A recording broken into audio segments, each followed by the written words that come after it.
I'm Noxikola. Today, this week is our week, so I thought I would make a video on that because I'm demi-romantic and demisexual. Because it's February, as it always is, I'm also gonna, I thought, which means it's Black History Month. I thought I would combine them and talk about Laura Eklund Nhaga.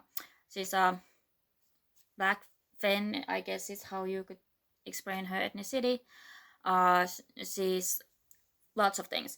She's an activist, translator, spoken word artist, actor, and probably a bunch of other things that a director, stuff that I don't really, I don't remember. But she's a lot of lots of things. She's also demisexual and demi-romantic, which I think is really cool. And you might know her on YouTube. Like a decade ago, there was a lot of these kind of vlog adaptations of classic literature. She made a version of Anne of Green Gables and with an E. I never really watched that, but I was aware of that, and when I later found out that Eklund Nhaga is Finnish, I was like very surprised. But if I watched, I might have recognized her because I think she does have a pretty Finnish accent in her English. At least at one point, at some point she does. So yeah, she's also really, like I said, she's an activist. She's an activist, lots really about racial issues, but also somewhat on asexual issues or aspect issues. She has a chapter in this book, which is it's discusses on death or whatever, and she talks about her complicated feelings about the Black Lives Matter movement as like basically people only care about black people when they're dead and stuff like that, and which was very interesting. And then she's also directed a short film here on YouTube. You can find it on her channel called Revelations. It's from 2018 and it deals with depression. She's also translated Amanda Gorman's poetry into Finnish. It's not available here. But yeah, and also she was the subject of a documentary called Kansanvalta, which means like people's power, directed by Mervi Enquist. They shot it over a 3-year period and released it in 2022. It deals with her, as she's identified as a poet in the descriptions, and it deals with her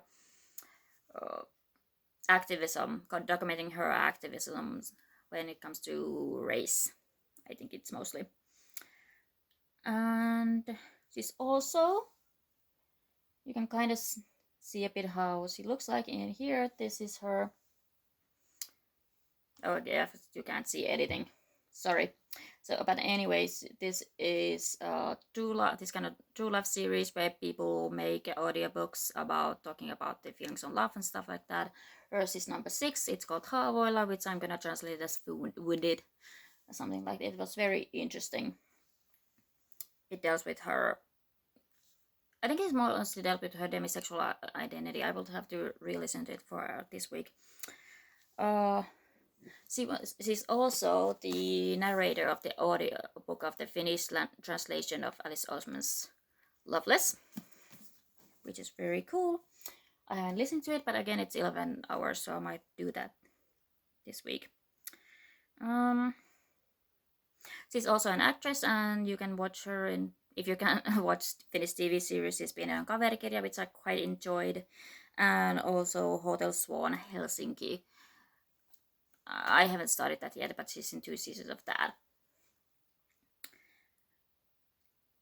So yeah, but her main work, at least according to me,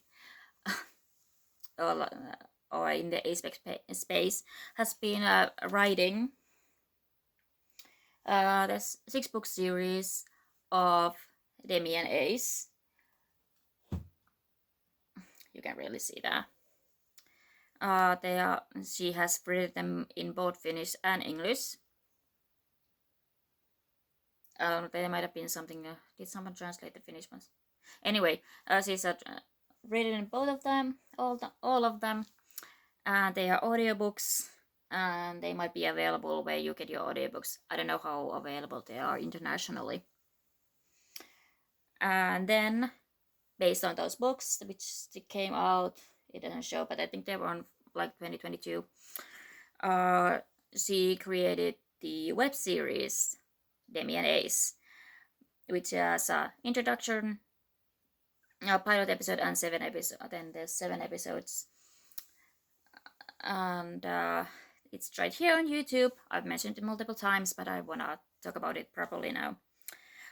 So the difference between the book series and the web series is that the books are more introspective and more like dealing.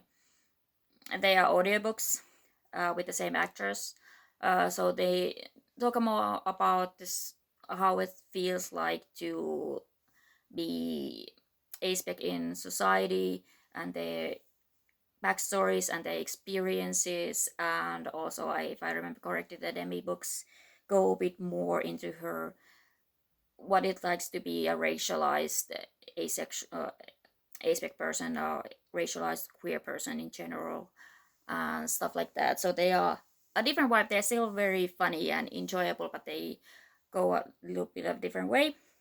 So if you have watched the web series and you can find the audiobooks, I suggest you do that, because they are telling different stories about the different same characters. And the web series is about Laura Nhaga plays Demi, aka Demetria. Well, Demetria, aka Demi, who is demisexual and demi-romantic, and her best friend is Ace, or Alyssa, played by Guthrie Swan. And the storyline is, okay, some dude may or may not have a crush on Ace, and they try to figure out, how do you know if someone likes you? And they and it's really funny. They go through like reading magazine, calling I don't know, love helpline, whatever, going to supernatural road with a Ouija board and tarot cards, and something else. Like there's trying to figure out, like, how do you know if someone likes you? How do you deal with that? What does it do to your friendship group if you reject someone who's interested in you? That's basically until the 5th episode. The 6th episode is, there is a warning for appropriate language, which is very warranted. It's a hard watch, because the whole storyline comes to an head, and a lot of it's ugly. So yeah, I took a warning for that for episode 6. But then episode 7 is a more lighter, and it works as a series, but I wish I hope they make some more of it at some point. So yeah, Laura Nhaga is a very interesting person, and she has very interesting creative pursuits, and I love that we have someone who is so prominent in society, who is openly both demi-romantic and demisexual, and I very much enjoy her work, and I wish she was more well known. Please check out Demi and Ace, or Anne with an E if you like Anne of Green Gables. Is that how you say it? I'm not sure.